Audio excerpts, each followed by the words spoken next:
What's up guys? I hope you are doing well. I am Veer. Welcome to Study Love Family. तो कैसे हो दोस्तों? मैं आशा करता हूँ शानदार तरीके से आप लोग अपनी लाइफ को एंजॉय कर रहे हो, अपनी सेहत, फैमिली और पढ़ाई का ध्यान काफी अच्छे से रख रहे हो।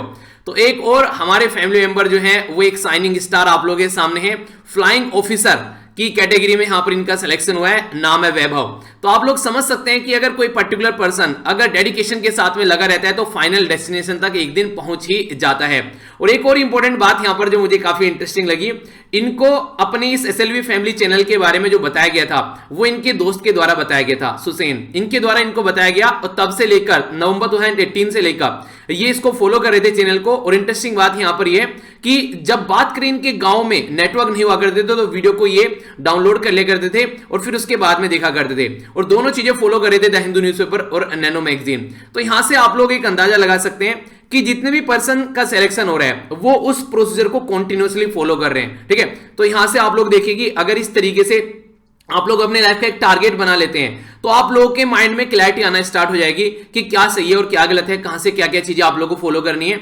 आप लोगों को हो सकता है स्टार्टिंग में कोई प्रॉब्लम लगे, पर लेकिन जैसे जैसे आप लोग आगे बढ़ेंगे तो चीजें आप लोगों के साथ में जो है वो कनेक्ट होना स्टार्ट हो जाएगी। और एक और छोटी सी बात, जो कई सारे मेंबर काफी ज्यादा एक तरीके से लेकर गुस्सा भी है मेरे पास में, आजकल कई सारे ऐसे मेल आ रहे हैं कि सर हमारा तो नाम आपने कभी नहीं लिया, सर हमारा सिलेक्शन होता हमने मेल किया था। तो आप लोगों से एक रिक्वेस्ट है, अगर आप लोग कहीं पर भी मेल करें, जैसे studyloverveer@gmail.com पर वहां पर करिए, या फिर स्टडी लवर जो 24 है इस पर करिए आप लोग, तो ऊपर लिख दिया कीजिए सिलेक्टेड, जिसमें भी आप लोगों का सिलेक्शन हुआ है तो ये एक सब्जेक्ट रहता है, इससे अलग से दिख जाता है वो मैसेज। ठीक है, तो कम से कम जिन्होंने मेहनत कर सिलेक्शन लिया है कम से कम उनका कोई मेल नहीं छोड़ेगा। ठीक है, और अगर फिर भी आप लोगों को लगता है कि 1-2 दिन के अंदर आप लोगों का रिप्लाई नहीं आया है तो फिर से आप लोग उसको रीसेंड कर दीजिए मैसेज को। ठीक है, जिनका खासकर ये उनके बारे में बात करूं जिनका सिलेक्शन हुआ है। बाकी studyloverveer@gmail.com जो दूसरी जीमेल आईडी है, अगर कोई पर्सनल आप लोगों को बातें करनी है तो वहां पर आप लोग सेंड कीजिए studyloverveer@gmail.com। ठीक है, 24 नहीं है, studyloverveer@gmail.com, तो पूरा वो है वहां पर। ठीक है, तो उसको आप लोग ध्यान रखिए। तो वहां पर आप लोग मुझे मेल कर सकते हैं अगर माइंड में कोई भी ऐसी चीज रहती है जो आप लोग कमेंट बॉक्स में शेयर नहीं कर सकते। ठीक है, तो ये थी कुछ बातें, बाकी फिर से सैल्यूट है। तो इस तरीके से देखिए, डेली मॉर्निंग में अगर कोई एक सिलेक्शन का मैसेज इस तरीके से मिलता रहेगा तो जोश भाई साहब पूरा हाई रहेगा। ठीक है, तो इसी तरीके से एंजॉय करते रहिए। आइए अब आगे बढ़ते हैं। आज का जो आप लोग का मैप बेस्ड क्वेश्चन है, ये है हमारा पड़ोसी देश और लंगोटिया यार, साउथ चाइना सी। तो जाकर इसको मैप में निहारेगा और आसपास वाला एरिया भी देखिएगा। जब मैं मैप बेस्ड क्वेश्चन देता हूं तो इसका मतलब ये नहीं कि बस छोटा सा आप लोग मैप बेस्ड वहीं पर देखकर वापस आ जाए, नहीं, पूरा आसपास एरिया भी आप लोग को जाकर निहारना है। ठीक है, एक क्वेश्चन है आप लोगों के सामने जो मैंने आप लोगों से लास्ट वीडियो में पूछा था, इसका आंसर आप लोग दीजिए। बात की जा रही है विलिंगडन जो आइलैंड है उसके बारे में। बोला जा रहा है ये लार्जेस्ट आर्टिफिशियल आइलैंड है ब्रिटेन का, यानी कि ब्रिटेन के अंदर यहां पर ये लार्जेस्ट आर्टिफिशियल आइलैंड है। और ये जो आइलैंड है ये बेसिकली आइडिया जो आया था यहां पर एक नया पोर्ट बनाने के लिए यहां पर, तो सर रॉबर्ट बिस्टो के द्वारा यहां पर ये आया था और इनको अपॉइंट किया गया था लॉर्ड विलिंगटन के द्वारा। ठीक है, तो ये है यहां पर दूसरी स्टेटमेंट। तो कौन सी स्टेटमेंट सही है? ए में बोला गया 1, बी में बोला गया 2, सी में बोला गया बोथ, और डी में बोला गया नाइदर 1 नो 2। और जो चलिए कोई नहीं वीडियो के एंड में बात करूंगा थोड़ी सी और, क्योंकि फिर आप लोगों को आंसर का पता चल जाएगा।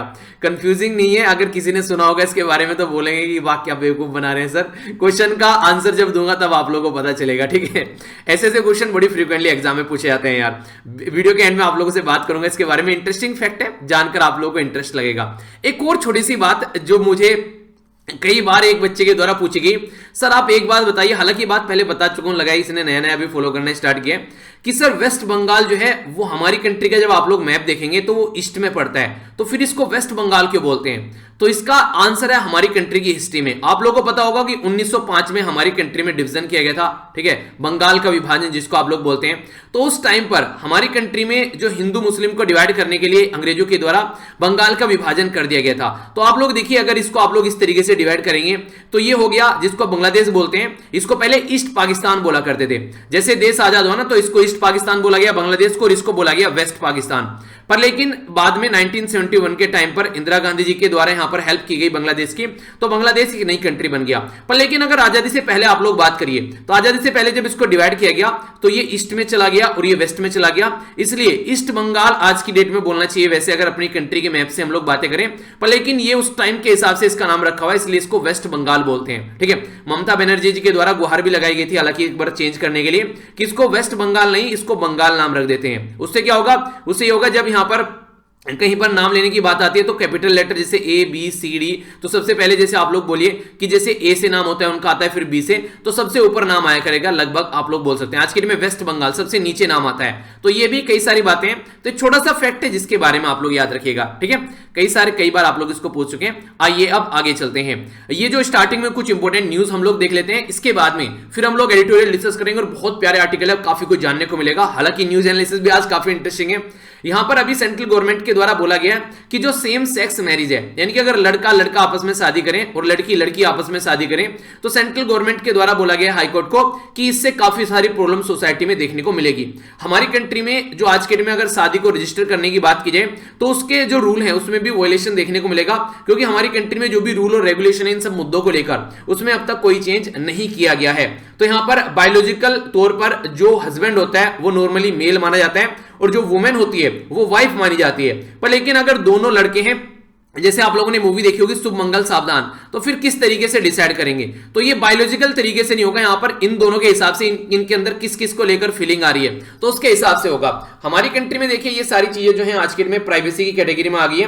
प्राइवेसी का जो केस था, केस पुट्टास्वामी केस के बाद में जो 2017 में केस आया था, उस टाइम पर बोला गया था कि अब आप आगे चलकर यहां पर अगर किसी को लगता है कि किसी के अंदर ऐसी फीलिंग आती है तो वो किसी लड़के के साथ में लड़का और लड़की के साथ में लड़की शादी कर सकती है। तो इसको लेकर हालांकि कई सारे हंगामे भी देखने को मिले थे, पर लेकिन ये नेचुरल तरीके से यहां पर बोला कि किसी के अंदर अगर वो अंदर से फील करता है कि वो लड़का है, ठीक है, लड़की होते हुए भी, ठीक है, अगर लड़की फील करती है कि वो लड़का है तो ये एक नेचुरल चीज मानी जाती है इसको। तो उसके बेस पर जजमेंट आया था सुप्रीम कोर्ट का, ठीक है।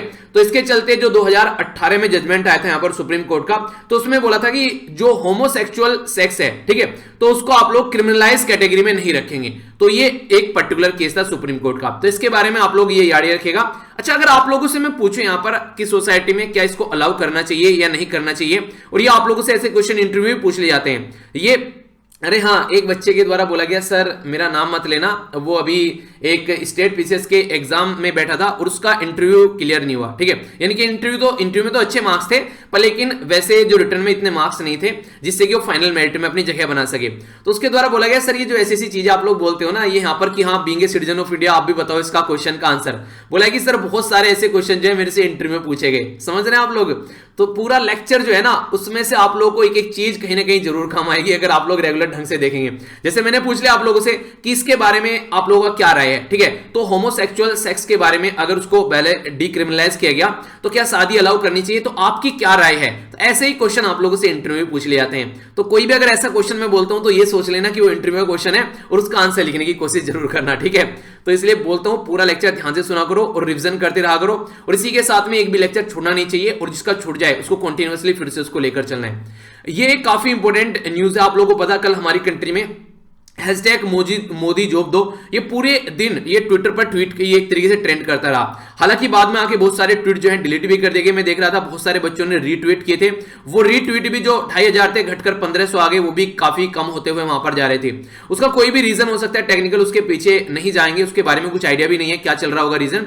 पर लेकिन हमारी कंट्री में जो ओटीटी प्लेटफॉर्म है, ओटीटी की फुल फॉर्म क्या है, इसको बोलते हैं ओवर द टॉप। तो ओवर द टॉप जो प्लेटफॉर्म है हमारी कंट्री में, ये बोला गया अब इनको ढंग से मॉनिटर किया जाएगा, और इसी के चलते जो सोशल मीडिया है उसको भी मॉनिटर किया जाएगा और हमारी कंट्री में इसको मॉनिटर किया जाएगा। तो बोला जा रहा है कि जो यहां पर हमारी कंट्री में गाइडलाइन की जा रही है यहां पर खासकर इंफॉर्मेशन टेक्नोलॉजी जो एक तरीके से इंटरमीडिएटरी जो गाइडलाइंस है, इसके चलते जो डिजिटल मीडिया एथिक कोड है वो रूल को फॉलो करने की बात की जा रही है कि नए रूल निकाल कर लाए गए। तो सोशल मीडिया पर आज की डेट में अगर कुछ भी आप लोग अभद्र तरीके से कुछ भी आप लोग कमेंट करोगे तो यहां पर आप लोगों के खिलाफ एक्शन भी लिया जा सकता है, और उसी के साथ में वो जो कंटेंट है उसको बैन भी किया जा सकता है। इसके ऊपर एक पूरी वीडियो में आज लेकर आऊंगा, आप लोगों को डिटेल में समझाऊंगा आखिर क्या आप लोग करना है, और इंपॉर्टेंट इसलिए है यहां पर ये देखिए, ये आप लोगों के एक तरीके से आप लोगों को इसका खामियाजा भी भुगतना पड़ सकता है, ठीक है। तो इसलिए थोड़ा सा सोच समझकर कोई भी अगर वीडियो भी अगर आप लोग बना रहे हैं कहीं फेसबुक ट्विटर या कहीं पर लिख रहे हैं तो आप लोगों को पता चला फालतू में केस चल गया तो उससे प्रॉब्लम हो सकती है। अब वैलिड तरीके से अपनी बात रखो बिना कोई अभद्र शब्द यूज किए हुए। जैसे कल मैंने आप लोगों के लिए एक वीडियो भी बनाई थी, उसमें मैंने बताया था कि आप लोगों को गाली गलौच नहीं करनी है, अगर कुछ भी आप लोगों को एक तरीके से बात रखनी है तो वैलिड पॉइंट रखो जो कि सही तरीके से है। तो एक एजुकेटेड पर्सन की तरीके से आप लोगों को बेसिकली बात करनी है, ठीक है। तो ये सही भी है एक तरीके से, क्योंकि at the end of the day जो भी हमारे प्राइम मिनिस्टर हैं, जो भी मेंबर ऑफ पार्लियामेंट है, चुनकर तो हम लोगों के द्वारा ही भेजे गए हैं ना। अब उनको आप लोग पसंद नहीं आ रहे हैं आप लोग को वो, अब थोड़ा वेट कीजिए, फिर से इलेक्शन आएंगे तो फिर दिखाना आप लोगों को, फिर किसको आप लोगों को चूज करना है। तो इसलिए बात बता रहा हूं कि ये आज की डेट में बहुत ही कड़े रूल किए जा रहे हैं गवर्नमेंट के द्वारा, तो इसके बारे में हम लोग बात करेंगे। बाकी क्या सही है और क्या गलत है वो तो आप लोगों को जानने को मिल ही जाएगा।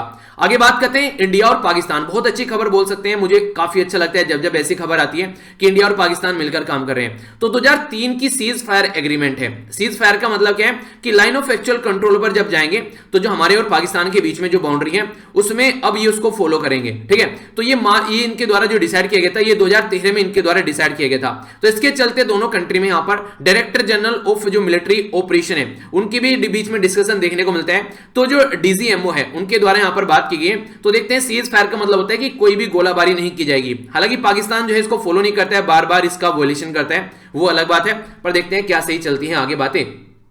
अच्छी खबर है, खुशखबरी बोल सकते हो आप लोग, नीरव मोदी को कंट्री में वापस लाया जा रहा है। भाई साहब 13,750 करोड़ रुपए पंजाब नेशनल बैंक के लूट कर भाग गए थे, और भी कई सारी चीजें आप लोगों को देखने को मिलेगी। तो ये अच्छी बात है, हमारी कंट्री में केस चलाया जाएगा, और इस इंसान के साथ में क्या करना चाहिए वो आप लोग बताइए। ये आप लोगों को मैं मान लीजिए एक दिन के लिए, उन्हें एक दिन के लिए चीफ मिनिस्टर बना दिया, तो एक दिन के लिए अगर आप लोगों को पावर मिले कि नीरव मोदी के साथ में क्या करना है, तो आप लोग क्या करेंगे? अभद्र शब्द का यूज मत कीजिएगा बस, ठीक है।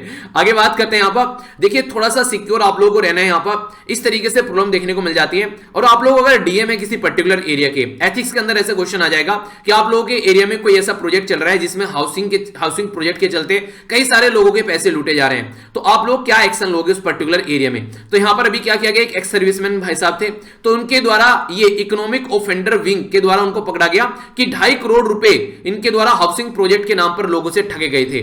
तो कहीं भी अगर आप लोगों को इन्वेस्टमेंट करना है, कोई हाउसिंग प्रोजेक्ट, ज्यादा पैसे लगते हैं वहां पर, पूरी जिंदगी की कमाई लग जाती है इंसान की, तो बहुत सोच समझकर उसमें आप लोगों को कोई भी स्टेप उठाना है, ठीक है। ये वाली जो न्यूज है यहाँ पर साइड वाली, इसमें बात की जा रही है कि केरला के अंदर जो वैकेंसी है उसको लेकर काफी ज्यादा प्रॉब्लम चल रही है। तो यहाँ पर बोला गया है कि अभी कोई भी जो वैकेंसी है वो यहाँ पर ओपन नहीं की जा रही है ढंग से, और जो पब्लिक रैंक होल्डर जो स्टेट में जो रैंक होल्डर थे वो भी अभी यहाँ पर प्रोटेस्ट कर रहे हैं क्योंकि उनको ज्वाइनिंग नहीं मिल रही है। तो कई सारे ऐसे मुद्दे आप लोगों को सेंट्रल स्टेट गवर्नमेंट पर और एसएससी के अंदर भी ऐसी प्रॉब्लम आप लोगों को देखने को मिलती है, ठीक है। अरे हाँ, अभी कोई फॉर्म निकला था शायद एक स्टेट का, कोई का, अभी शायद उस एसआई का था वो फॉर्म शायद, मुझे लग रहा है। तो एक बच्चा है वो फॉलो कर रहा है लेक्चर, कह रहा है सर मेरे इस एग्जाम में भी फायदा होगा कि आपके इस लेक्चर का। यार हर एक एग्जाम इंडिया के अंदर करंट अफेयर पूछा जाता है। अब चाहे वो सिपाही के एग्जाम से लेकर आप लोग आईएएस के एग्जाम की तैयारी कर लो, तो आप लोगों को फायदा जरूर मिलेगा, क्योंकि जो न्यूज है वो यहाँ पर बहुत डिटेल में एक तरीके से यूपीएससी के लेवल की हम लोग कवर करते हैं। तो उससे ये होगा कि आप लोग एग्जाम में क्या पूछेंगे उसमें से कोई छोटा सा पॉइंट आप लोगों से पूछ लेंगे। जैसे इसके बारे में बात करूं मैं यहाँ पर, ठीक है। तो विष्णु नारायण ये नाम भुतेरी है, यहाँ पर आप लोगों से पूछ लेंगे ये क्या थे, ठीक है। तो ये एक पोएट थे, आप लोगों से पूछ लेंगे किस लैंग्वेज से रिलेटेड थे यहाँ पर ये, ठीक है। तो मलयालम लैंग्वेज हो गई। तो इस तरीके से डायरेक्ट क्वेश्चन बन जाएगा। नॉर्मली अगर देखें तो आप लोगों से ऐसे क्वेश्चन बड़ी फ्रीक्वेंटली पूछे जाते हैं एग्जाम में, ठीक है। तो इसलिए इसके बारे में आप लोग याद रख सकते हैं। तो ये पर्सनैलिटी थे जिनकी अभी रिसेंटली डेथ हो गई है, ठीक है, तिरुवनंतपुरम यानी कि केरला के अंदर, ओके। तो आप लोगों से कई बार ऐसे क्वेश्चन डायरेक्ट जो पर्सनैलिटी बेस्ड क्वेश्चन आप लोगों से बन जाते हैं, ओके। आगे चलते हैं। ये काफी इंपॉर्टेंट स्टडी है, यहां पर बात की जा रही है Indian national centre for ocean information service के बारे में बात की जाती है, जिसको INCOIS बोला जाता है। ये प्लानिंग कर रहा है कि हमारी कंट्री में जो बेसिकली ऐसा एरिया है, नेशनल रिमोट सेंसिंग सेंटर, जो बेसिकली यहां पर काम करेगा।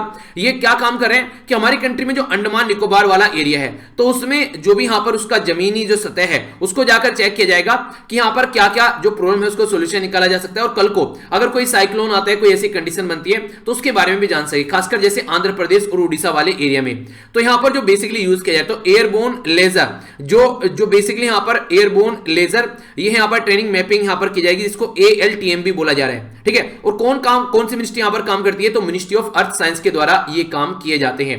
तो इससे क्या होगा, हम लोग अगर मैप कर पाएंगे तो इन चीजों के बारे में अच्छे से अंडरस्टैंड कर पाएंगे। नेक्स्ट बात की जा रही है यहां पर विजयनगर एम्पायर के बारे में, आप लोगों ने सुना होगा। तो उनके जो किंग थे कृष्णा देव राय, तो उनके बारे में पता चला अभी यहां पर कर्नाटक के अंदर में, ये है यहां पर तुमाकारू डिस्ट्रिक्ट। तो तुमाकारू डिस्ट्रिक्ट में यहां पर इंस्क्रिप्शन मिली है। इंस्क्रिप्शन क्या होती है? इंस्क्रिप्शन होता है कि किसी अगर पत्थर के बारे में बात करें, किसी लोहे पे आप लोग बात करें, उकेरा जाता है कुछ, वो नहीं बिल्कुल लोहे पर लिख देना, छेनी से हथौड़े से पत्थर पर लिख देना, तो उसको इंस्क्रिप्शन बोलते हैं। तो एक तरीके से खुदाई कर करके लिखना उसमें। तो ये अभी कहां पर देखने को मिली, ये बेंगलुरु यानी कि कर्नाटक के अंदर आप लोगों को देखने को मिला।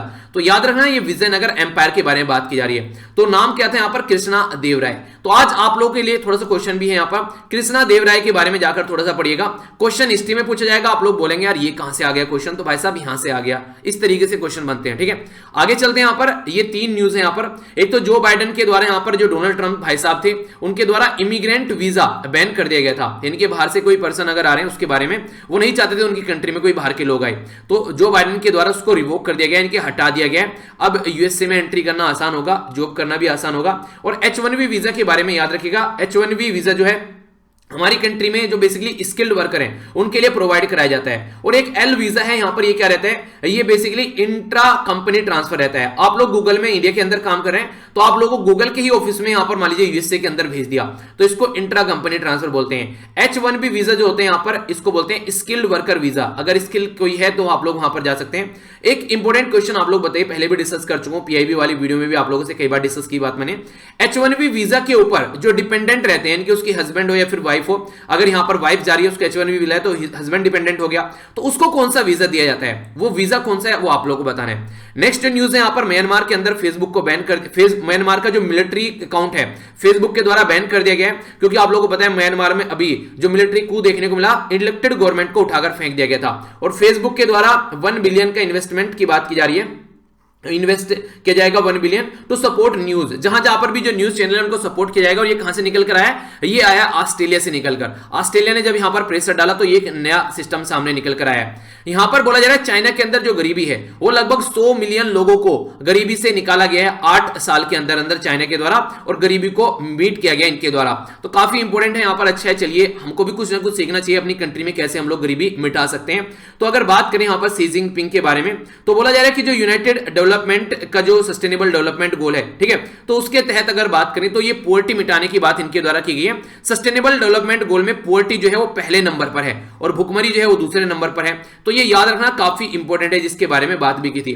और आप लोगों से मैंने वोस के बारे में पूछा था, तो ये सस्टेनेबल डेवलपमेंट गोल कहां पर आता है, ये छठा है, क्लीन वाटर एंड सैनिटेशन के बारे में। इसके बारे में आप लोग याद रखिएगा, इंपॉर्टेंट न्यूज बन जाती है। दूसरी, पाकिस्तान जो है उसको अभी ग्रे लिस्ट में ही रखा जाएगा। किसके द्वारा बोला गया, फाइनेंशियल एक्शन टास्क फोर्स के द्वारा बोला गया कि ग्रे लिस्ट में ही इसको रखा जाएगा जून तक का। जून में जो मीटिंग होगी तो वहां से पता चलेगा कि क्या चीजें यहां पर चल रही है। इसके प्रेसिडेंट कौन है FATF के, तो इनका नाम है यहां पर मरकस प्लियर, ठीक है। तो ये इसके यहां पर आज के डेट में प्रेसिडेंट है। तो यहां पर 27 पॉइंट पाकिस्तान को फॉलो करने के लिए बोला गया था। अगर ये इनको फॉलो कर लेता है तो इससे बाहर निकाल दिया जाएगा, पर पाकिस्तान तो पाकिस्तान है, उसके द्वारा बहुत सारे पॉइंट ऐसे हैं जो फॉलो नहीं किए गए, जिसके चलते इसको कंटिन्यू यहां पर रखा जा रहा है। ये एक अच्छी न्यूज है हमारे लिए। गोटबिया राजपक्से जो कि श्रीलंका के प्रेसिडेंट है, आज के दिन में वो फैमिली से मिल रहे हैं जो कि मिसिंग पर्सन है। बहुत सारे ऐसे तमिलियन कम्युनिटी के जो लोग हैं जिनके घर के जो मेंबर हैं, खासकर जो मेल मेंबर हैं, वो मिसिंग थे LTTE की वॉर के बाद में। और जब ये यहां पर फॉरेन ये यहां पर उस टाइम पर ये जो अगर बात करें गोटबिया साहब जो थे, ये उस टाइम पर यहां पर जो मिलिट्री से रिलेटेड ये पर्सन रिटायर हुए थे यहां पर ये, तो ये उस टाइम पर कनेक्ट थे मिलिट्री से, तो इनके द्वारा भी काफी बड़ा रोल प्ले किया गया था। तो अब कुछ अच्छा यहां पर हो सकता है, तो देखते हैं क्या क्या अच्छा यहां पर देखने को मिलेगा, ठीक है। तो ये थी कुछ इंपॉर्टेंट न्यूज, आज थोड़ी सी इंपॉर्टेंट थी जिनसे क्वेश्चन बन सकते हैं। एडिटोरियल आज कम है, पर लेकिन जितने भी है वो इंपॉर्टेंट है, उनके बारे में जानेंगे। एक तो यही है जो ऑस्ट्रेलिया के बारे में बात की जा रही है, फेसबुक के बारे में और गूगल के बारे में, तो इसको हम लोग डिटेल में समझेंगे, ठीक है, क्या क्या बात यहां पर की जा रही है। एंटी डिफेक्शन लॉ के बारे में बड़ा प्यारा आर्टिकल है, इसके साथ में इसको लेकर डिस्कस करूंगा, जहां पर कई सारे इंपॉर्टेंट पॉइंट आप लोग को जानने को मिलेंगे, तो हम लोग यहां पर जानेंगे। वैक्सीन के बारे में बात की जा रही है, तो कुछ इंपॉर्टेंट पॉइंट है जिसके बारे में आप लोगों को पता होना चाहिए, तो इसको हम लोग समझने की कोशिश करेंगे। इसी के साथ में यहां पर ये जो आर्टिकल है इसमें बात की जा रही है कि सिंगल पॉलिटिकल पार्टी कंट्री के अंदर होनी चाहिए, तो क्या क्या दिक्कत हो सकती है, ओके, इसके बारे में डिस्कस करेंगे। बाकी हमारे पड़ोसी देश नेपाल के अंदर क्या दुर्घटनाएं चल रही हैं, तो उसके बारे में भी हम लोग जानेंगे। देखिए, कोई भी लेक्चर की PDF अगर आप लोगों को चाहिए, सारी इकट्ठी यहां पर मिल जाती हैं, और इसी के अलावा और भी कई सारी इंटरेस्टिंग चीजें आप लोग यहां पर जानने को मिलती हैं। तो यहां पर आप लोग जरूर कनेक्ट हो जाइए। अगर लेक्चर का नोटिफिकेशन भी नहीं आता है तो भी आप लोग यहां पर कनेक्ट हो जाइए। आज तक की सारी PDF यहां पर मिल जाएंगी। पॉलिटी की PDF अगर आप लोगों को चाहिए सारी, तो यहां पर सर्च इंजन में जाकर आप लोग सर्च कीजिएगा #पॉलिटी, ठीक है। तो आप लोगों को एक बार दिखा देता हूं मैं आप लोगों को सर्च करके कैसे करना है आप लोगों को। कई सारे बच्चे रिपीटेडली ये बात पूछते रहते हैं। जैसे जैसे आप लोग यहां पर जाएंगे तो यहां पर आप लोग देखिएगा तो ये अपना फैमिली का चैनल है, यहां पर 1,28,832 के करीब मेंबर है प्रेजेंट टाइम पर। यहां पर ये सर्च है, यहां पर आकर आप लोग सर्च कीजिएगा तो ये साइड में विंडो खुलकर आ जाएगी। इसमें आप लोग कीजिएगा यहां पर पॉलिटी, ठीक है, पॉलिटी लिखकर जैसे सर्च करेंगे तो आप लोगों को ये पीडीएफ खुलकर आ जाएंगी। तो सारी पॉलिटी की जो पीडीएफ है ये यहां पर प्रोवाइड करा रखी है। तो कई सारे बच्चे रेगुलरली कमेंट पूछते रहते हैं सर पॉलिटी की पीडीएफ कहां पर है, तो यहां पर आप लोग सर्च कीजिएगा तो ये सारी पॉलिटी की पीडीएफ आप लोग की खुलकर आ जाएंगे। ठीक है, मैंने इसलिए हैशटैग पॉलिटी बहुत सारी पे लिख रखा है, अगर किसी को सर्च करना है और उसको चाहिए तो उसको मिल जाए। ठीक है, तो इसके बारे में आप लोग आइडिया रख सकते हैं। बाकी आइए अब आर्टिकल के बारे में बात करते हैं एक एक कर। इंपॉर्टेंट आर्टिकल है, सबसे पहले सबसे इंपॉर्टेंट आर्टिकल के बारे में जानेंगे जो थोड़ा सा डिटेल में भी मैं आप लोगों से डिस्कस करने वाला हूं, और उससे पहले आप लोगों के सामने क्वेश्चन भी है। बात की जा रही है do you think anti defection law जो है वो जिस पर्पज के लिए बनाया गया था वो पर्पज जो है वो फुलफिल कर पा रहा है? अगर आप लोगों से पूछो इसके बारे में तो आप लोगों की क्या राय है, आप लोगों को ये बताना है। हिंदी में बोलते हैं इसको, इसके एक तरीके से जो दल विरोधी कानून था, ठीक है, विरोध दल बदल कानून जो है उसके बारे में बात की जा रही है। ये यहां पर हमारी कंट्री में जब इंप्लीमेंट किया गया तो क्या ये आज के दिन में फॉलो कर रहा है? आखिर क्यों आया क्वेश्चन?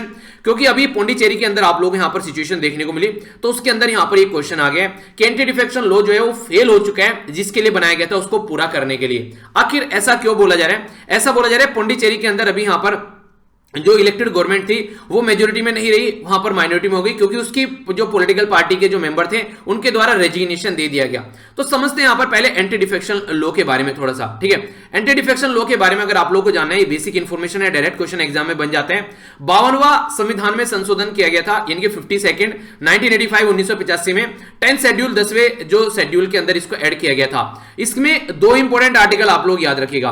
ये हर एक जो मेंबर ऑफ पार्लियामेंट है या फिर मेंबर ऑफ लेजिस्लेटिव असेंबली है, यानी कि आप लोग ये सांसद के ऊपर भी इंप्लीमेंट होता है और विधायक के ऊपर भी इंप्लीमेंट होता है। एक और इंपॉर्टेंट बात यहां पर, ये राज्यसभा के ऊपर भी इंप्लीमेंट होता है और इसी के साथ में आप लोगों को लेजिस्लेटिव काउंसिल के ऊपर भी इंप्लीमेंट होता हुआ नजर आएगा। ऐसा नहीं है कि लोकसभा और बस असेंबली के ऊपर इंप्लीमेंट होता है, तो कंफ्यूज मत होना।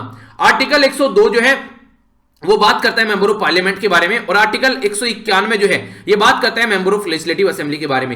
यानी कि आर्टिकल 102 जो है ये बात करता है किसके बारे में? ये बात करता है बेसिकली जो सांसद है, यानी कि एमपी के बारे में, मेंबर ऑफ पार्लियामेंट के बारे में। आर्टिकल 191 है, यहां पर ये बात करता है एमएलए यानी कि विधायक के बारे में। तो ये कंफ्यूजन नहीं होना चाहिए।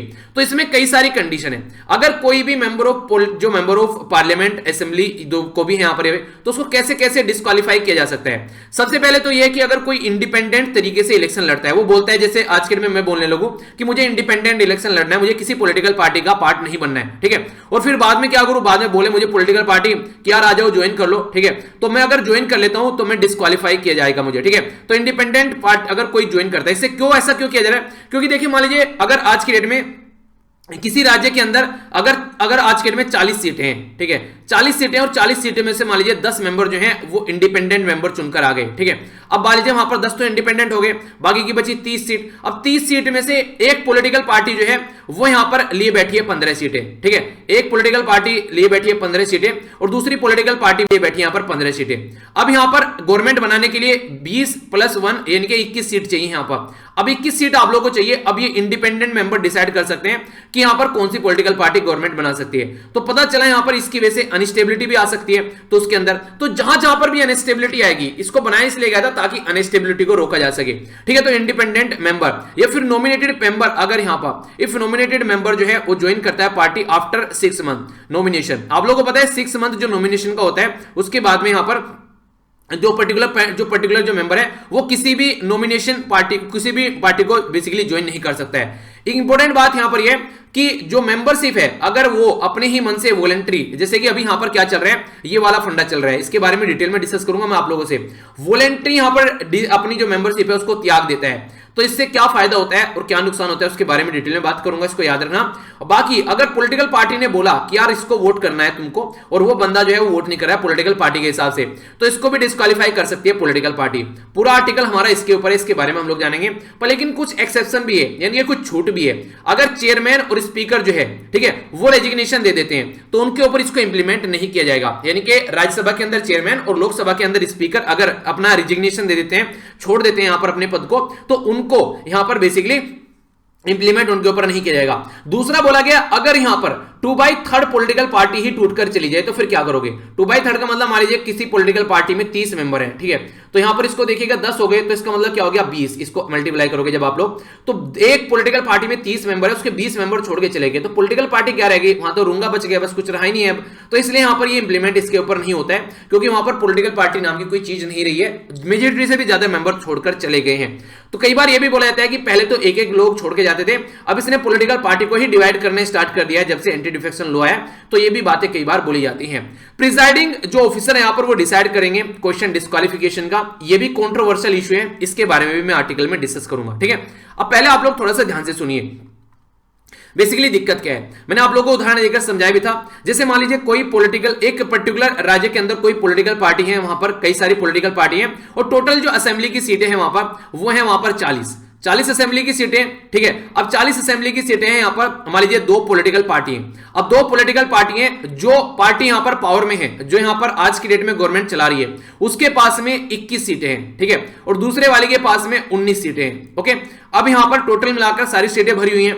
अब ये मानिए कि यहां पर जो 21 सीटें हैं ये पावर चला रही है और ये अपोजिशन में बैठी हुई है। अब यहां पर अगर इसके 3 मेंबर अगर रेजिग्नेशन दे देते हैं, 3 मेंबर अगर इस पॉलिटिकल पार्टी के छोड़कर चले जाते हैं वॉलंटरी अपने आप, ठीक है, तो यहां पर कितने हो जाएगा, तो 21 में से 3 जाएंगे तो यहां पर 18 बच जाएगा, ठीक है, 18 बच जाएगा, और यहां पर इसके पास में अब 19 बच गई हैं इसके पास में, और बाकी जो पूरे मेंबर के अंदर कितनी सीट थी, पूरे मेंबर के अंदर 40 सीट थी, तो 40 में से यहां पर कितनी बच गई, अब 40 में से 37 सीट यहां पर बच गई है।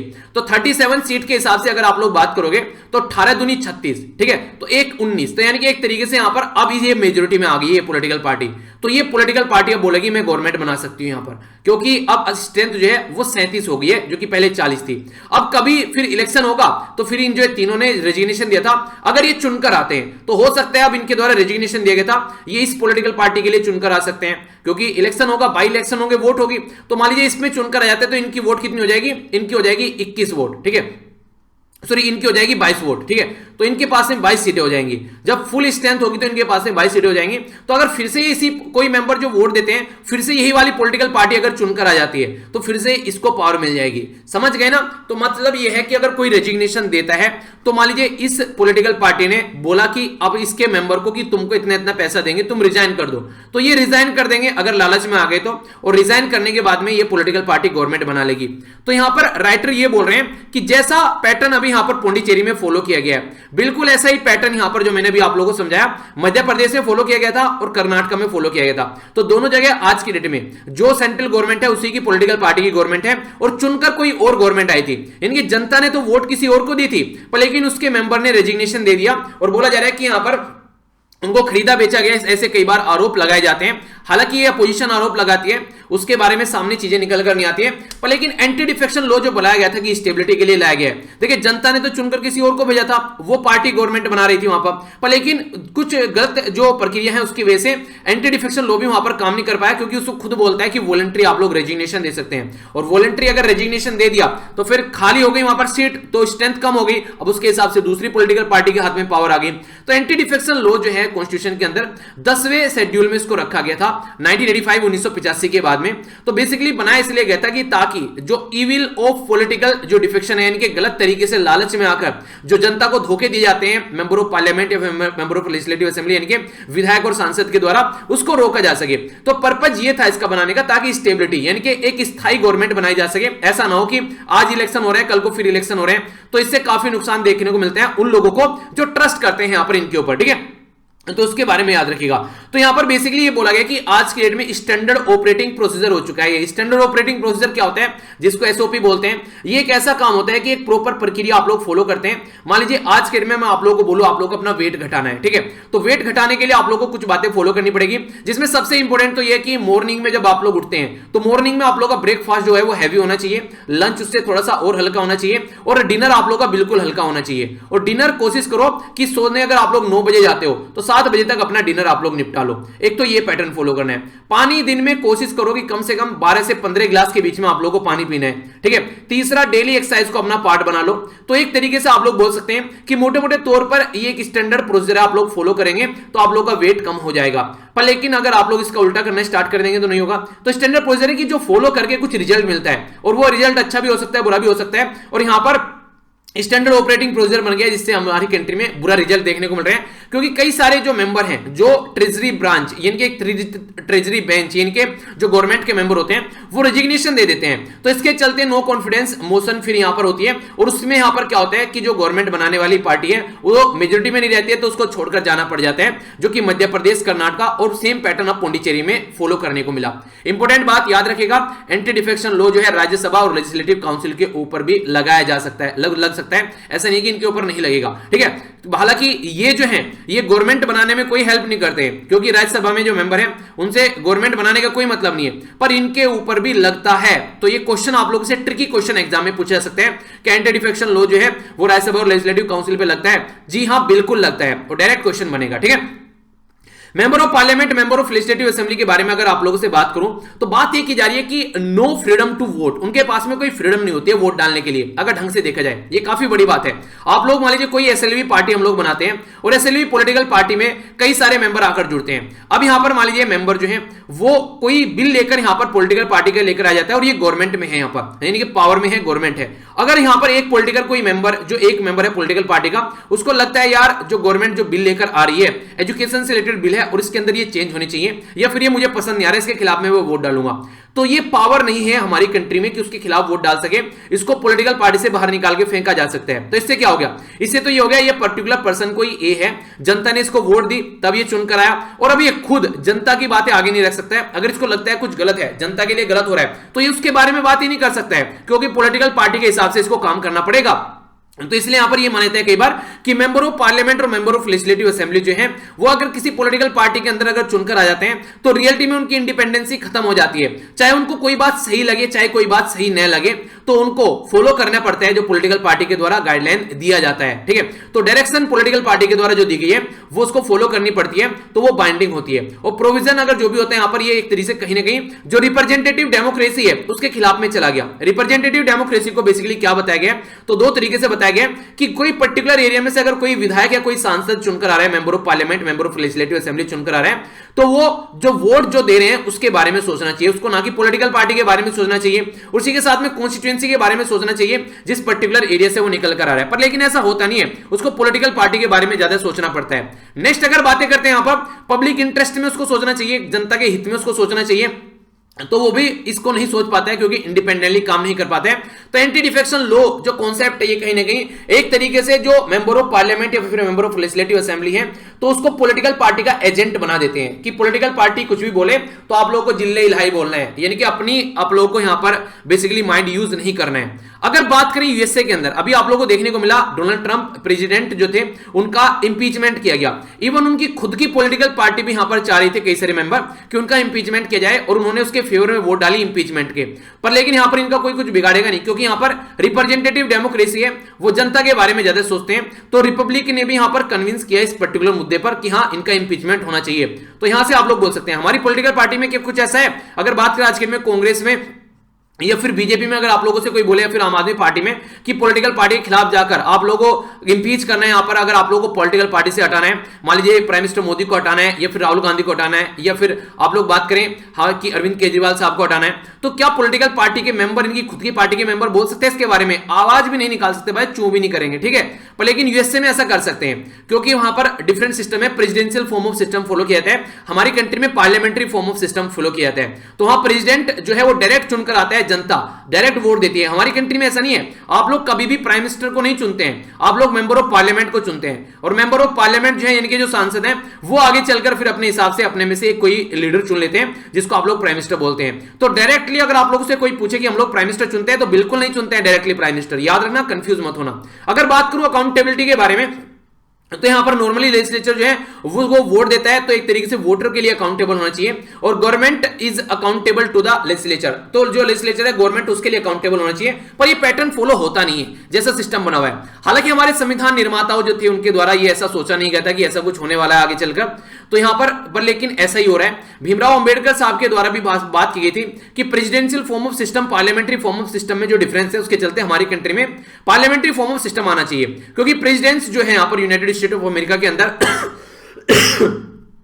उसकी जो स्टेबिलिटी तो है वो तो काफी ज्यादा है, यानी कि कोई इसको हटा नहीं सकता जल्दी से अगर पावर में आ गया है, पर लेकिन अकाउंटेबिलिटी नहीं है उसकी, यानी कि जनता के लिए उसकी कोई ज्यादा अकाउंटेबिलिटी नहीं है। तो प्रेसिडेंट जो है यहां पर वो 4 साल के लिए चुनकर आ गया, तो मिसबिहेव करेगा तो ही हटाएगा, बाकी उसको कोई नहीं हटा सकता है। पर लेकिन पार्लियामेंट्री फॉर्म में क्या है, अगर मान लीजिए प्रॉपर वे में काम नहीं कर रहा है तो वहां पर मेजोरिटी नहीं रहेगी, बीच में से हट जाएगा, तो एक तरीके से गवर्नमेंट को गिराया जा सकता है, ठीक है, अगर लगेगा कि ढंग से काम नहीं कर रहा है। पर वहां पर प्रेसिडेंट को नहीं हटा सकते बिना इंपीचमेंट के। तो यहां पर ऐसा किया जा सकता है, आप लोग देखिए कोई रेजिग्नेशन देके ऐसे आराम से यहां पर हटाया जा रहा है, ठीक है। तो ड्राफ्टिंग कमेटी के द्वारा यहां पर बोला गया था कि इंडिया में जो है अकाउंटेबिलिटी ज्यादा इंपॉर्टेंट है जो स्टेबिलिटी के कंपेयर में, यानी कि हम लोगों ने यहां पर अकाउंटेबिलिटी चूज करी थी स्टेबिलिटी के कंपेयर में, इसलिए हमारी कंट्री में गवर्नमेंट की स्टेबिलिटी कम और एक तरीके से अकाउंटेबिलिटी ज्यादा मानी जाती है। तो एंटी डिफेक्शन लॉ जो है वो अकाउंटेबिलिटी मैकेनिज्म जो है वो भी यहां पर ढंग से एक तरीके से इंप्लीमेंट नहीं करने दे रहा है, क्योंकि अब यहां पर बार बार चीजें जो है वो एक तरीके से फ्रैक्शन हो जा रहा है, टूट जा रही है चीजें।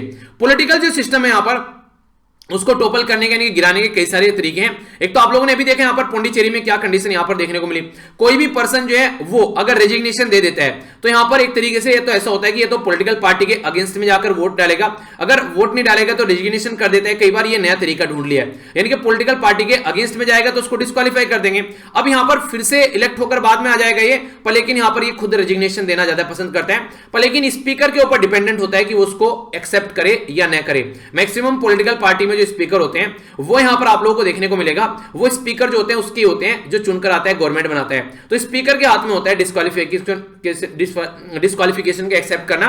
सुप्रीम कोर्ट के द्वारा ये बोला गया था हालांकि कि 3 मंथ से ज्यादा आप लोग टाइम नहीं ले सकते डिसाइड करने में, पर लेकिन ये नहीं बोला गया 3 मंथ में भी अगर डिसाइड नहीं करेंगे तो क्या होगा, तो इसके बारे में तो बताया नहीं। तो वही बात हो गई कि महात्मा गांधी जी वाली बात, वो नहीं थी मूवी थी जो मुन्ना भाई एमबीबीएस, कि एक कान पर मारो तो महात्मा गांधी जी ने किया था दूसरा कान सामने कर देना, यानी कि दूसरा गाल सामने कर देना, पर दूसरे गाल पे भी मार दे तो कि भाई गांधी जी ने कुछ बोला ही नहीं था इसके बारे में, तो अब चलो पकड़ के इसको पीटते हैं, ठीक है। तो वही बात हो गई कि आगे क्या करना है, अगर 3 महीने में भी अगर स्पीकर जो है वो डिसीजन नहीं लेता है तो फिर क्या होना चाहिए, तो उसके बारे में कोई नहीं बताता है। तो बेसिकली एंटी डिफेक्शन जो लॉ है वो पनिश करता है लेजिस्लेचर को अगर वो यहां पर अपना जो वोटर का मैंडेट है, यानी एक तरीके से आप लोग समझ सकते हैं कि अगर वो पॉलिटिकल पार्टी के खिलाफ में जाएगा तो उसको पनिश करेगा यहां पर, और वोटर ने जिनको उनको वोट दिया है तो उनको भी अगर फॉलो करता है तो भी उसको पनिश किया जाएगा। ऐसे यहां पर एंटी डिफेक्शन लॉ काम कर रहे हैं। तो वोटर जो है यहां पर एक तरीके से उनको धोखा मिल रहा है, कहीं ना कहीं आप लोग ऐसा बोल सकते हैं। वोटर का जो ट्रस्ट है, वो जो मेंबर ऑफ पार्लियामेंट या मेंबर ऑफ लेजिस्लेटिव असेंबली यानी कि विधायक और सांसद हैं, वो उनका ट्रस्ट ब्रेक यहां पर कर रहे हैं। बिल्कुल ऐसे ही चुनकर तो भेजा था उन्होंने कर्नाटक में और मध्य प्रदेश में दूसरी गवर्नमेंट को,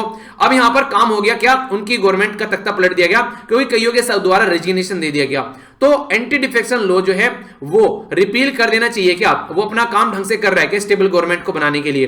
तो यही क्वेश्चन है आप लोगों के सामने जिसका आंसर आप लोगों को देना है। अब पूरा राम कहानी सुनने के बाद में आप लोगों के दिमाग में क्या विचार आया वो आप लोग क्वेश्चन की फॉर्म में आंसर बता सकते हैं, ठीक है। तो ये था पूरा आर्टिकल। आइए अब आगे चलते हैं। ये इंपॉर्टेंट आर्टिकल है, थोड़ा सा ध्यान से सुनिएगा, कुछ इंपॉर्टेंट पॉइंट है स्टार्टिंग में ही जो कि आप लोगों के एग्जाम के लिए इंपॉर्टेंट हो सकते हैं डायरेक्टली। हालांकि ये मैंने आप लोगों से शेयर भी कर दिया था डायरेक्ट टेलीग्राम पर। बात की जा रही है कि ऑस्ट्रेलिया के जो प्राइम मिनिस्टर जिनका नाम है स्कॉट मॉरिसन, उनके द्वारा बोला गया कि जो टेक्नोलॉजी कंपनी है, टेक कंपनी है, उनके जो उनसे रिलेटेड यहां पर जो रूल है उनको चेंज किया जा रहा है। उनको ये बोलने के द्वारा ये बोला गया कि they may be changing the world, यानी कि जो ये टेक्निकल कंपनी है जैसे कि फेसबुक हो गया, गूगल हो गया, ये ट्विटर हो गया, यूट्यूब हो गया, ये वर्ल्ड को चेंज कर सकती है। हो सकता है कि ये वर्ल्ड चेंज कर रही हैं, पर लेकिन ऐसा नहीं बोल सकते कि but they doesn't mean they should run it, यानी कि ऐसा नहीं है कि दुनिया को चलाएंगे भी, यानी कि ऐसा नहीं है कि यहां पर ये पता चला कि ये गवर्नमेंट से ज्यादा पावरफुल हो रही है, चला भी ही रही है, तो ऐसा नहीं होना चाहिए। तो इसी के चलते कुछ इंफॉर्मेशन सामने, पहले तो ये है, अगर एडवर्टाइजमेंट के फील्ड में आप लोग बात करो, कुछ भी अगर सर्च करते हैं, आप लोग के माइंड में कुछ भी आता है, गूगल में जाकर सर्च करते हैं तो 95% जो है आज के डेट में भी गूगल ही यूज किया जाता है। बाकी याहू वाहू जो है थोड़ा बहुत आप लोग यूज कर लेते होंगे, पर लेकिन गूगल ही यूज किया जाता है 95% लोगों के द्वारा। गूगल और जो फेसबुक है, जितना भी ऑनलाइन एडवर्टाइजमेंट किया जाता है, जो भी एडवर्टाइजमेंट आप लोगों को देखने को मिलते हैं ऑनलाइन एरिया में, तो 61% जो है वो फेसबुक और गूगल से ही निकल कर आते हैं, यानी कि इनके पास में ही सारे एडवर्टाइजमेंट जाते हैं। तो इससे पता चलता है कि इनका वर्चस्व कितना है, कितनी ताकतवर है ये कंपनी। फेसबुक और जो गूगल है यहां पर ये इनकी बोला गया है, अभी यहां पर प्रपोज ये किया गया है कि इनको अपनी एल्गोरिथम जो है, जिसको ब्लैक बॉक्स बेसिकली बोला जा रहा है, कि यहां पर किस तरीके से इनका जो डेटा है ये सेट करते हैं, एडवर्टाइजमेंट इनके पास में जाते हैं, तो उसको रेगुलेट करने की जरूरत है। तो अभी यहां पर ऑस्ट्रेलिया की गवर्नमेंट के द्वारा कुछ स्टेप उठाए गए। तो ऑस्ट्रेलिया के जो लीडर थे यहां पर, उनके द्वारा बोला गया, अभी कनाडा, फ्रांस, इंडिया, यूके, कई सारे लोगों से मिले वो जाकर, उनके द्वारा बोला गया कि कॉम्पनसेशन देना चाहिए यहां पर जो मीडिया कंपनीज हैं इनको, ये बातें सामने रखी गई। तो new media and digital platform mandatory bargaining code bill लाया गया 2020 का इनके द्वारा, जिसमें गूगल और फेसबुक के ऊपर इसको इंप्लीमेंट करने की बात की गई और बोला गया कि कुछ ना कुछ परसेंटेज इनको देना चाहिए। अलग अलग ज्योग्राफी में ये फायदा इसका उठा रहे हैं। तो ऑस्ट्रेलिया जो Australia competition and the consumer जो कमीशन है, ठीक है, जैसे हमारी कंट्री में नहीं है कंपटीशन कमीशन ऑफ इंडिया, वो कंपटीशन को मेंटेन रखने का काम करता है। ऐसा नहीं कि कोई एक पॉलिटिकल पार्टी आएगी और अपनी दादागिरी चलाएगी। तो ऐसे ही इसके बारे में बात की जा रही है। 2019 में जो रिपोर्ट प्रस्तुत की गई डिजिटल प्लेटफॉर्म इंक्वायरी के बारे में अगर बात करते हैं तो इनके द्वारा बोला गया कि इम्बैलेंस है आज के डेट में न्यूज मीडिया और जो इंटरनेट प्लेटफॉर्म है उनमें इम्बैलेंस है। न्यूज मीडिया तो दबती जा रही है, इंटरनेट प्लेटफॉर्म जो है वो अपनी दादागिरी दिखा रहे हैं। तो इसके चलते यहां पर treasury law amendment news media digital platform mandatory bargaining code लाया गया दिसंबर 2020 में, जिसको चेंज करके इनके द्वारा सामने रखा गया। यानी कि जो बड़ी बड़ी कंपनी है पिछले कुछ दशकों में इतनी बड़ी हो गई है कि किसी एक कंट्री से भी बड़ी हो गई है। अब इनको टैकल कैसे करना है, कोई ना कोई सोल्यूशन होना चाहिए। तो बिग टेक कंपनी के साथ में नेगोशिएशन करने की बात की गई, लोकल पब्लिशर को कुछ ना कुछ पैसा इनको देना पड़ेगा। तो ये बात बोली जा रही है, जैसे बोला था ना स्टार्टिंग में कि फेसबुक के द्वारा बोला गया कि 1 बिलियन पैसा यहां पर दिया जाएगा जो लोकल पब्लिशर हैं। तो इसके चलते हैवी फाइन लगाया जाएगा अगर ये कोई ऐसे एग्रीमेंट के ऊपर नहीं आते हैं। हमारी कंट्री में बात करें इसके बारे में तो गूगल से पूछा जा रहा है यहां पर कि कॉम्पनसेट करे जो न्यूज़पेपर होते हैं उनको। हमारी कंट्री में जो इंडियन न्यूज़पेपर जो सोसाइटी है जिसको INS बोला जाता है, उसके द्वारा अर्ज किया गया है हमारी कंट्री में जो गवर्नमेंट है, जो एक हमारी कंट्री में जो गूगल इंडिया है उससे, कि कंपनसेट करे न्यूज मीडिया को। अब देखते हैं गूगल और फेसबुक हमारी कंट्री में कैसे इसको इंप्लीमेंट करते हैं। आप लोगों का क्या राय है, इनको कैसे रेगुलेट करना चाहिए? Should government regulate online platform? तो आप लोगों को इसके बारे में क्या राय है, तो आप लोग इसके बारे में बताना चाहिए कि ये किस तरीके से इसको लेकर चला जा सकता है, अगर इसके बारे में आप लोगों से कोई क्वेश्चन पूछे तो। एक बात मैं आप लोगों के माइंड में क्लियर कर देता हूं, देखिए आप लोगों को इसको लिखना जो है वो इस तरीके से लिखना है ताकि एक बैलेंस आप लोग बनाकर लिख सकें। यानी कि कहने का मतलब यहां पर ये कई बार ऐसा भी होता है, जैसे ट्विटर के बारे में बात करें तो गवर्नमेंट क्या होती है, गवर्नमेंट बोलती है ट्विटर को ऐसा करना है, ट्विटर को लगता है वो चीजें अच्छी नहीं है तो ट्विटर उसको इंप्लीमेंट नहीं करता है, तो कई बार उसको भी सप्रेस करने की कोशिश की जाती है गवर्नमेंट के द्वारा। तो एक वैलिड पॉइंट आप लोगों को लेकर यहां पर आना है, एक बैलेंस बनाने वाली बात आप लोगों को यहां पर करनी है, ठीक है। तो ऐसा नहीं है कि कुछ भी, तो एक बैलेंस के तौर पर आप लोगों को चीजें लिखनी है, ओके। बाकी अगर बात करें तो आप लोगों को पता है नेपाल के अंदर क्या चल रहा है, तो सॉरी नेपाल हमारा एक पड़ोसी देश है जिसको हमारी कंट्री में कौन सा राज्य टच करता है? उत्तराखंड टच करता है, उत्तर प्रदेश टच करता है, बिहार टच करता है और सिक्किम टच करता है। कंफ्यूज मत होना, वेस्ट बंगाल भी टच करता है, ठीक है। तो यहां पर वेस्ट बंगाल भी टच करता है। टोटल 5 राज्य ऐसे हैं जो नेपाल को टच करते हैं। तो नेपाल के अंदर कुछ भी हो रहा है तो हमारा पड़ोसी देश हमको टच कर रहा है बॉर्डर को, तो उसके बारे में पता होना चाहिए, ठीक है। तो यहां पर अभी जो इसके प्राइम मिनिस्टर थे जिनका नाम है KP शर्मा ओली साहब, इनके द्वारा जो इनकी जो बेसिकली जो इनकी असेंबली थी या फिर आप लोग बोले इनकी पार्लियामेंट थी उसको भंग कर दिया गया, लोअर हाउस को भंग कर दिया गया इनके द्वारा पार्लियामेंट के अंदर, जबकि जो गवर्नमेंट थी वो ठीक ठाक काम कर रही थी। इनके द्वारा सोचा गया जो जिसके साथ में गठबंधन में गवर्नमेंट है तो ये अभी इसको भंग कर देते हैं और फिर अपना खुद की पॉलिटिकल पार्टी इंडिपेंडेंटली जीत कर आएगी, कोई गठबंधन में नहीं रहेगा। तो इनके द्वारा ऐसा सोचकर अपना उसको भंग कर दिया गया। तो 275 मेंबर की असेंबली थी, तो प्रेसिडेंट ने भी भंग कर दिया भाई साहब। जब यहां पर इनके द्वारा रिक्वेस्ट की गई तो प्रेसिडेंट ने भी वो स्टेप उठा लिया। पर लेकिन अभी सुप्रीम कोर्ट ने बोला है कि इनके द्वारा जो काम किया गया था वो अनकॉन्स्टिट्यूशनल है, क्योंकि नॉर्मली तब भंग होनी चाहिए ना जब आज के में अगर बात करें कि यहां पर ये मेजोरिटी में नहीं है तब भंग होनी चाहिए, कोई और दिक्कत देखने को मिल रही है तो उसके लिए प्रॉपर रूल और रेगुलेशन है इनके संविधान में। तो इनके द्वारा जो स्टेप उठाए गए वो सही तरीके से स्टेप नहीं उठाया गया। इनके द्वारा जो यहां पर एक तरीके से अपने जो फायदे को साधने के लिए इलेक्शन कराने की कोशिश की जा रही थी। तो इससे क्या होगा, जो टैक्स पेयर की मनी है उसमें काफी ज्यादा नुकसान उनको देखने को मिलेगा, उसका खर्चा होगा। इलेक्शन आसान तो होते नहीं है, दुनिया भर का पैसा खर्च होता है, तो इसी के बारे में बात की जा रही है। तो पार्लियामेंट के द्वारा जो यहां पर जो कोर्ट के द्वारा ये बोला गया कि जितनी भी अपॉइंटमेंट इनके द्वारा की गई थी उनको भी स्क्रैप कर दिया गया है। इंडिया के लिए अच्छा इंसान नहीं है ये टोपी वाला, क्योंकि इसके द्वारा कई सारे उल्टे सीधे कमेंट इंडिया के लिए किए गए हैं। तो अब यहां पर जो प्रेजेंट टाइम पे जो फॉर्मर प्राइम मिनिस्टर है जिनका नाम है बाबूराम भट्टाचार्य, बाबूराम भट्टाचार्य, ठीक है। तो उनके द्वारा बोला गया बेसिकली कि इंडिया और जो इनके दिल्ली और जो काठमांडू के जो रिलेशन है वो भी अच्छे होंगे अगर ये यहां पर जाते हैं। तो हमारी कंट्री और नेपाल के साथ में ऐसा क्या दिक्कत रहती है? देखिए नेपाल का ये पर्टिकुलर जो नीचे वाला रीजन ना, इसको आप लोग बोलते हैं, क्या बोलते हैं, ये बेसिकली नीचे वाला एरिया, तराई वाला एरिया, ठीक है। तो ट्राई वाला एरिया में यहां पर जो मधेसी कम्युनिटी पाई जाती है। तो यहां पर होता क्या है, इनके द्वारा ये प्रोविंस बनाई गई नेपाल के अंदर, टोटल मिलाकर 7 प्रोविंस, यहां प्रोविंस का मतलब राज्य। तो यहां पर मधेसी कम्युनिटी बोल रही थी कि हमारी अलग से इस तरीके से प्रोविंस आप लोग बना दीजिए, पर लेकिन इन्होंने क्या किया, ऐसे मधेसी कम्युनिटी को डिवाइड कर दिया ताकि वो एक जगह मेजोरिटी में न आए और वो अपनी दादागिरी न चलाए। तो इसके चलते भी कई बार कॉन्ट्रोवर्सी रहती है इंडिया और नेपाल के बीच में ये मानते हैं कि मधेसी कम्युनिटी जो है वो हमारी कंट्री के साथ में कनेक्ट रहती है और इंडिया की साइड से भी उनको सपोर्ट मिलती है, ठीक है। तो कई सारी ऐसी बातें बोली जाती हैं। चलिए जो भी है आप लोगों के सामने है न्यूज। आगे चलते हैं, वैक्सीन के बारे में बात की जा रही है। वैक्सीन देने की बात की गई, दवाई कोविड-19 की 45 प्लस के जो लोग हैं उनको भी, और कोमोर्बिडिटी यानी कि उनको कोई और भी बीमारी है तो उनको भी दवाई देने की बात की जा रही है। तो ये मैंने डेटा आप लोगों को बता दिया था लास्ट लेक्चर के अंदर में कि किस तरीके से हमारी कंट्री 75वें नंबर पर है दवाई देने की कैटेगरी में। 100 लोगों में से हमारी कंट्री में 0.86 लोगों को दवाई मिल पा रही है। इजराइल के अंदर 100 लोगों में से 87 लोगों को दवाई मिल पा रही है, ठीक है। इसके बारे में जानते हैं आखिर क्या बातें हैं। कोविन ऐप है, इसके जो बेसिकली कोविन है उसके बारे में जानेंगे। देखिए ये माना जा रहा है कि आज की डेट में हमारी कंट्री में ये डिसीजन लिया गया गवर्नमेंट के द्वारा कि 20,000 के करीब जो प्राइवेट हॉस्पिटल हैं उसमें भी जाकर आप लोग टीका लगवा सकते हैं, पर वहां पर आप लोगों को पैसा देना पड़ेगा। 1 मार्च से इसको स्टार्ट किया जाएगा। बाकी 10,000 के करीब गवर्नमेंट साइट है, वहां पर टीका लगेंगे ताकि लोगों को दवाई दी जा सके। 60 या फिर 45 प्लस जो विद कोमोर्बिडिटी के साथ में कोई और बीमारी है उनको यहां पर दवाई देने की बात की जा रही है। प्राइवेट सेक्टर जो है वो गवर्नमेंट प्रोग्राम को सपोर्ट करेगा, उसी के हिसाब से काम करेगा। और बोला जा रहा है कि 270 मिलियन लोगों को जो कि 2 हाई रिस्क प्रायोरिटी में आते हैं उनको दवाइयां प्रोवाइड कराई जाएगी। तो स्पीडी रिकवरी देखने को मिलेगी अगर वैक्सीनेशन दी जाती है। इंपोर्टेंट क्वेश्चन एग्जाम में बन सकता है कोविन ऐप के बारे में। तो कोविन क्या है, यहां पर कोविड-19 जो बेसिकली आप लोगों को देखने को मिला था उसको कोविड हो गया। वैक्सीन इंटेलिजेंस नेटवर्क, इसको कोविन बोला जाता है। तो इसमें यहां पर इंफॉर्मेशन प्रोवाइड कराने की बात की गई थी सारी कोविन एक्ट पर। तो यहां पर जो हेल्थ केयर वर्कर है, फ्रंटलाइन वर्कर है और प्रायोरिटी जो एज ग्रुप है उनको सबसे पहले दवाई देने की बात की गई थी। तो यहां पर आप लोगों को रजिस्टर करना था ये पर्टिकुलर ऐप के ऊपर अगर इस दवाई को आप लोगों को लेना था। तो कोविन ऐप में भी कई बार प्रॉब्लम देखने को मिली, वो ढंग से काम नहीं कर रहा था, लो जो एक तरीके से रिजल्ट देखने को मिला था। तो तभी कई सारी दिक्कतें यहां पर निकल कर आई, ठीक है। तो हेजिटेंसी भी हो गई कई सारे लोगों के अंदर, खासकर अगर जो वर्कर है वो काम करते हैं उनके अंदर भी डर रहता है कल को यार बीमारी ना लग जाए। तो कई सारी ऐसी दिक्कतें देखने को मिलती हैं। और इसी के चलते कार्टून भी है आज का यहां पर। अभी आप लोगों को पता है कि कोविड जो 1 है उसकी तो कहानी चलो मिटा दी यहां पर दवाई ने। अब यहां पर ये कोविड 2 या फिर नया वर्जन जो निकल के आ रहा है उसके बारे में क्या करेंगे।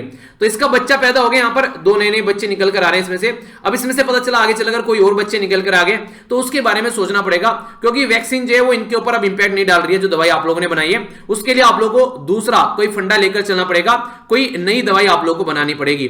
तो इसके बारे में आप लोगों की क्या राय है ये यहां पर बताने की कोशिश की जा रही है। तो देखते हैं क्या सॉल्यूशन निकलता है। बाकी ये बातें हैं।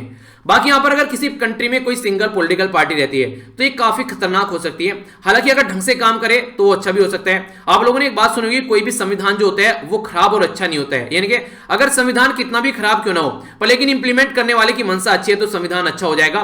संविधान कितना भी अच्छा क्यों ना हो, इंप्लीमेंट करने वाले की मनसा खराब है तो वो फिर आप लोगों को प्रॉब्लम देखने को मिलेगी। तो उसी के चलते यहां पर समझाने की कोशिश की जा रही है कि सिंगल पॉलिटिकल पार्टी जो है, जैसे हमारी कंट्री में आज के date present government full majority में है, ठीक है। तो अगर कोई प्रोटेस्ट कर रहा है तो उसकी बातें नहीं सुनी जा रही है गवर्नमेंट के द्वारा, ऐसा आप लोग बोल सकते हैं। कोई भी प्रोटेस्ट हो रहा है लंबे समय तक चल रहा है तो उसके ऊपर ध्यान नहीं दिया जा रहा है, कंप्लीटली इग्नोर कर रहे हैं। आज के डेट में डीजल और पेट्रोल के प्राइस जो है वो आसमान छू रहे हैं तो उसके बारे में कोई ढंग से बात करने के लिए तैयार नहीं है, उसके बारे में कोई रिजल्ट भी निकालने के लिए तैयार नहीं है। बोला गया पार्लियामेंट अभी बनाना स्टार्ट मत करो, कुछ रुक जाइए। अभी जोश रही है हमारी कंट्री में अनएम्प्लॉयमेंट से, बहुत सारे लोग अनएम्प्लॉयड घूम रहे हैं, बहुत सारे लोग बीमार हैं। पहले उसके ऊपर फोकस दे लीजिए, बाद में काम कर लीजिएगा। उसके बारे में कुछ नहीं सुना गया। बहुत सारी ऐसी चीजें आप लोगों को देखने को मिलेगी जो कि यहां पर जनता के लिए सही नहीं है पर फिर भी उनको फॉलो किया जा रहा है। हाँ, कई सारे काम अच्छे भी किए जा रहे हैं। हमारी कंट्री में दवाई बनाई जा रही है, हमारी कंट्री में बेसिकली दवाई लोगों को सही टाइम पर प्रोवाइड कराई जा रही है, एजुकेशन सिस्टम को इंप्रूव करने की कोशिश की जा रही है। पर लेकिन अगर लोग प्रोटेस्ट कर रहे हैं तो उनके जो साथ में मिलकर जो बेसिकली सोल्यूशन निकालना चाहिए वो सोल्यूशन निकालने की कोशिश नहीं की जा रही है। तो यहां पर इसके चलते यहां पर अगर कोई गठबंधन वाली गवर्नमेंट होती तो वो तुरंत यहां पर बात करती हुई नजर आती। हम लोगों ने जब पहली बार यहां पर जो वोट दी थी उसमें यह सोचा गया था कि यार एक फुल मेजोरिटी में गवर्नमेंट आएगी तो बहुत सारे काम अच्छे करेगी, और किया भी गया बहुत सारे काम अच्छे। पर लेकिन दूसरा साइड देखना भूल जाते हैं कि अगर सारी पावर एक ही पॉलिटिकल पार्टी के हाथ में दे दी तो कुछ अगर वो मनमानी पे आ जाए तो फिर क्या हो सकता है। तो वो चीजें बोली जा रही है। तो जैसे कि चाइना के अंदर आज के में आप लोग देखते हैं, ठीक है, सिंगल पॉलिटिकल पार्टी है। इसी के चलते अगर आज के में बात कीजिए आप लोग यहां पर, जैसे नॉर्थ कोरिया में देख लीजिए एक पर्टिकुलर लीडर है, ठीक है। तो ऐसे भी प्रॉब्लम देखने को कई बार मिलती है, तो इसके बारे में भी समझना पड़ेगा, ठीक है।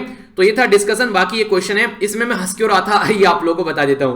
बात की जा रही है यहां पर, ये बात की जा रही है यहां पर विलिंगडन आइलैंड के बारे में। सुनने में लग रहा है अंग्रेजी आइलैंड है कि किसी बाहर की कंट्री में होगा तो नाम ब्रिटेन रख दिया। तो ब्रिटेन नहीं है, इंडिया के अंदर है और लार्जेस्ट आर्टिफिशियल आइलैंड है, ठीक है।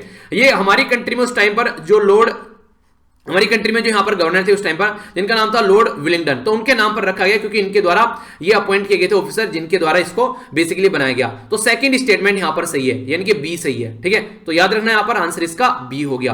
अगर बात करें, ये हमारी कंट्री में देखने को मिलेगा कोच्चिन के अंदर, ठीक है। कोच्चिन पोर्ट जो है वो आप लोगों को यहाँ पर ये मैन मेड आइलैंड पर आप लोगों को देखने को मिलेगा, ठीक है। लेक कोच्चि के साथ में यहाँ पर कनेक्टेड है, ठीक है। और लेक कोच्चि कहां पर है ये आप लोगों को पता है, पता ही होगा उसके बारे में, या नहीं पता तो सर्च कीजिएगा इसके बारे में जाकर थोड़ा सा, ठीक है। तो कोच्चि जो है यहाँ पर इसके बारे में बात की जाए तो एक गवर्नर थे यहाँ पर मद्रास के, ठीक है। इनकी प्रेसिडेंसी में यहाँ पर चीजें देखने को मिली थी, तो उस टाइम पर यहाँ पर इसको इंप्लीमेंट किया गया, ठीक है। आई होप कि माइंड में क्लैरिटी आ गई होगी। एग्जैक्ट लोकेशन अगर देखना चाहते हैं तो यहाँ पर आप लोग इसकी एग्जैक्ट लोकेशन देख सकते हैं, ओके। तो ये था टोटल डिस्कशन। मैं आशा करता हूं कि आप लोगों ने इसको एंजॉय किया होगा। अगर कोई भी डाउट है, कोई भी कंफ्यूजन हुआ कर तो कमेंट बॉक्स में आप लोग जरूर बताइए। नोटिफिकेशन भी आजकल में आप लोगों का देखने को मिल सकता है, उसके ऊपर वीडियो बनाई जाएगी, डिटेल में आप लोग उसको देख सकते हैं। और इसी के साथ में पीडीएफ सारी जाकर यहां से डाउनलोड कर लेना। और जैसा मैंने आप लोगों को बताया, जैसे ही सिलेक्शन होता है तो उसका मैसेज आप लोग मेल वगैरह अगर सेंड करते हैं तो उसके ऊपर लिख दिया कीजिए जो मैंने आप लोगों को अभी बताया, ठीक है। और इसी के साथ में जो अगर कोई प्राइवेट मैसेज आप लोगों को भेजना है तो आप लोग studyloverveer@gmail.com, ठीक है, तो उस पर आप लोगों को भेजना है, ओके। तो ये बात आप लोग याद रखिएगा। तो नेक्स्ट लेक्चर में मिलता हूं, इसी तरीके से अपना ध्यान रखिए। बड़ों को नमस्ते, छोटों को प्यार, छोटी सी लाइफ एंजॉय करा। तब तक के लिए जय हिंद।